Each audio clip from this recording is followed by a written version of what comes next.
Yo, what is up, guys? It is the man in the can. It is Super Pig Man here today with another video, and today we're going to be talking on the scriptures of light, better known as my dude, Orkan.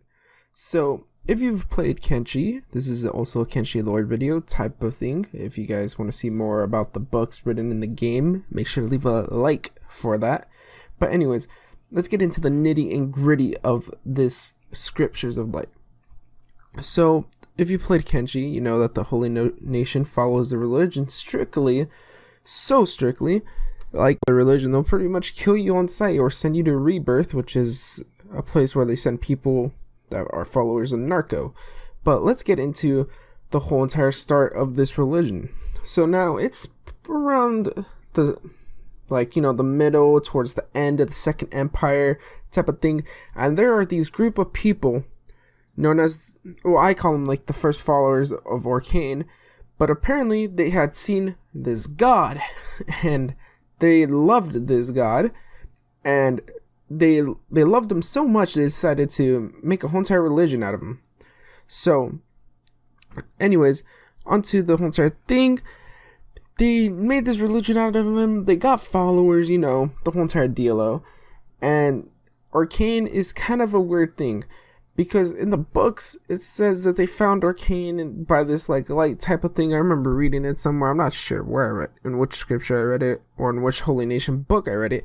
But it was, he came to them and he said that these machines that the organics created, these are the first humans, I think, to come to Kenshi. They're pretty much creations of darkness. You guys need to follow my light if you guys want to win and take back control of your life, because this is during the Second Empire. The Second Empire was kind of enslaving towards, they weren't really moving towards a genocide yet, but they were enslaving a lot of humankind.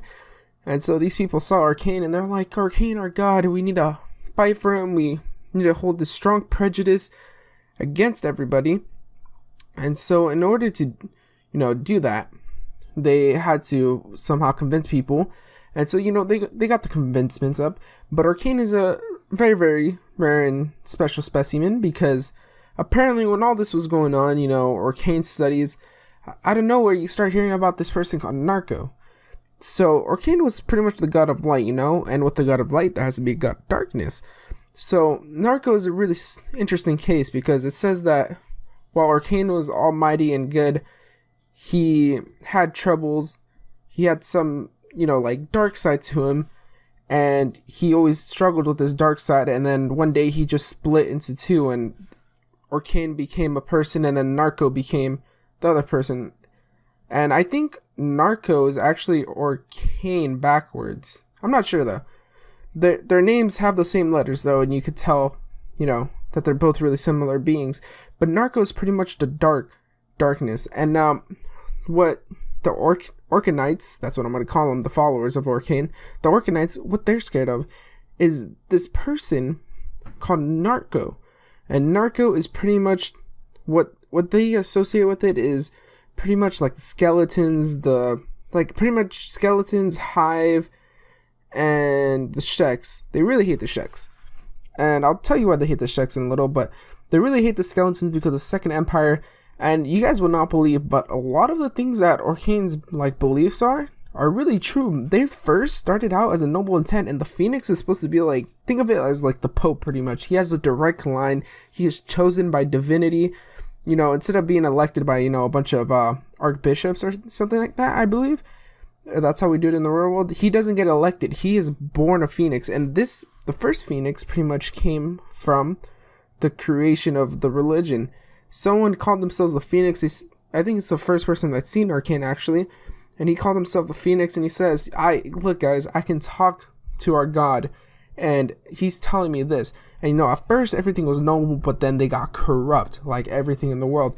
But I do believe one thing that is true. The skeletons were out for the human race, because if you think about it, humans were the organics, actually not the, well, they're humans, but we call them organics because they're a lot earlier in the timeline. The organics created these skeletons with feelings and stuff, but the skeletons were meant for enslavement labor. It wasn't meant for all this other stuff. They were meant for enslavement labor.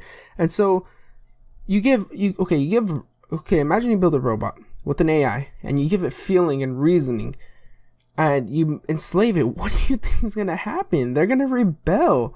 They aren't gonna, they're not gonna respect humanity, especially when humanity is at its weak spot. And you could see this in the Second Empire when the skeletons are moving in to enslave everybody. And now we have this little thing with the Sheks where they were like, a subspecies of human. They were like humanity, but they were like different humans, They were not really like, they couldn't really be classified as humans, but they were a different part of humans, but they were still enslaved. But the skeletons looked at them differently. They looked at them like, hey, these guys are naturally warriors, so why not have them enslave the humans for us? And so that's what they did, and that's why the humans, even though, everything's gone from the Second Empire, there's still that little thorn in their back from the Sheks that just completely did them like assholes. And you look at the Holy Nation, and a lot of what they say is true. Like, the skeletons enslaved humans. They did what humans created them for, which was enslavement. And now you look at this, and you're like, well, humans can't be the bad guys because we're not the bad guys. The skeletons are. They honestly know a lot more than they let off to believe. But this is why they associate skeletons and the Shek and I don't know why they associate the Hive, but I did mention in a previous video about the Hive how the Queen has mechanical parts and how it might lead to manipulation between the skeleton of the Hive race. But the Holy Nation does not like, they don't like the Hive, and I don't know why. It's probably for that reason. But they usually associate the skeletons, or I think it's the Iron Legion. That's what their faction name was called when they were around, and the Shek Kingdom. Now they hated the Sheks because of the thorn in their back, but they hated the skeletons because they believed that Orkan came to liberate them from the skeletons. And the skeletons were going to lead this huge, genocide. So, pretty much Orkan had this nasty dark side, and he split into two, and he made, Narco, pretty much. And Narco's, I guess, god of darkness, But that is pretty much the study of the Holy Nation religion. Now, if you guys want me to do more, like, things on the books in the game, like the extinctions and stuff like that, I can do that if you guys want. I really don't mind. This video is a huge shout out to someone who watches my video called Brian. He suggested the video. Honestly, I had fun making this video. It let me speak more of, like, lore and towards more of the Holy Nation, which is not really something I get to do a lot, because the Holy Nation, I don't really talk about them that much. I haven't talked about them in a while. But shout out to Brian for giving me the video idea. So hopefully you guys did enjoy. Remember to leave a like, subscribe, share this video with your friends that play Kenshi too. Peace.